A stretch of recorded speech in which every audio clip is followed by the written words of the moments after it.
In this crazy world we're seeing of mortgage rates, we're seeing a lot of volatility. And in 2024, we did see it touch as late as October up to approximately 8% and pushing a lot of home buyers out of the market as home prices continue to increase. As of December 20th, we've seen a drop all the way down to 6.64%. Some of the good news is that obviously we see a drop in the rates. We had the Fed give their last announcement, state indicating if you looked at the dot plot that potentially they're looking at rate cuts in 2024. Now, this isn't permanent. This isn't. They're not talking about this currently, but most investors out there are projecting that they will start cutting rates into 2024. And personally, thinking this could be most likely happening in the second half of that of that time period. Now, mortgage rates and Fed funds rate doesn't technically go hand in hand because Fed funds rate that the Fed controls is based off of short-term rates, whereas mortgage rates are based off of bonds or long-term rates.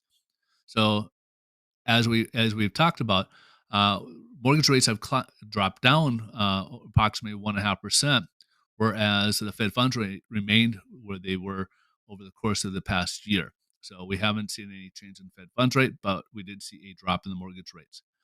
Now, what's going on going forward is that again we've seen a lot of people drop up. This is dissuading a lot of people. So but yet there's still some competition out there, and home prices will continue to rise. So what will most likely happen when the mortgage rates drop later on in the year is that more of those same people will jump back into the market, further driving home prices further upwards.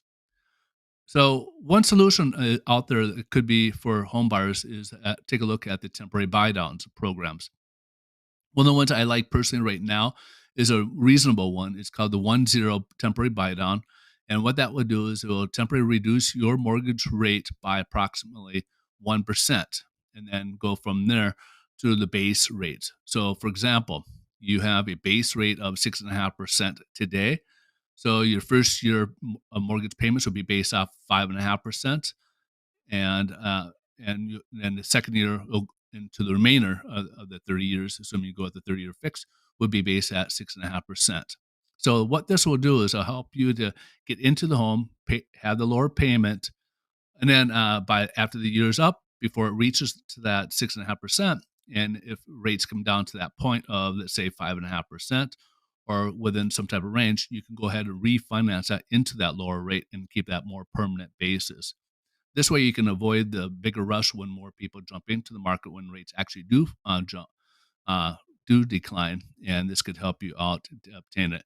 So let's go ahead and take a look at what a 1.0 looks like and what the costs associated with it, and how that could potentially help you with your uh, move. To further illustrate what the IO buy down or 1-0 buy down would look like, so as we indicated, on the first year, it would be reduced by 1%, and then it will go back to the base rate in the second year through the remaining of the 30 years. As in this indication, we're going to go with a 30-year loan and a $400,000 loan amount and use a base rate of 7%. So the first year will be at 6% on this illustration. You're saving yourself $263 a month and $3,157 for the year. Now, what does all this really mean? To get this temporary basis, we have to pay points in this. And as you can see, $3,157, this is going to be the cost to obtain this temporary buy down. And this is actually just 1 point of less than 1 point. So 1 point of $400,000 would normally be $4,000. So this brings us to approximately 0.875% of there. And what you can do is you can request either you could pay for it yourself if you want, or you could go ahead and have the seller have a seller credit towards closing costs, or or whatnot. You can make those type of requests to see if there might be a way to obtain this. Now, what happens is they collect this up front. The escrow hold on to this. So every month, the lender, of course, is making 7%, even though you're paying at 6% because they're kicking in that extra $263 along with your payment towards the lender on this. So again, the other temporary Buy downs usually could cost a lot more, well over 2 points, and that could get a little sticky when you negotiate with sellers. So in this scenario, this could be a nice happy medium to get you in that lower rate and still get and take advantage of the lower rate now, and then when rates drop, be able to refinance at that point. Also, also avoid the craziness that we see in terms of when the rates do come down, having more competition there. This way, you're already in that property, and you can always refinance at that point. Now that you've had an opportunity to see how the temporary buy down works, then wouldn't you agree that this could be a solution for somebody who is looking to buy a home and save money in the present?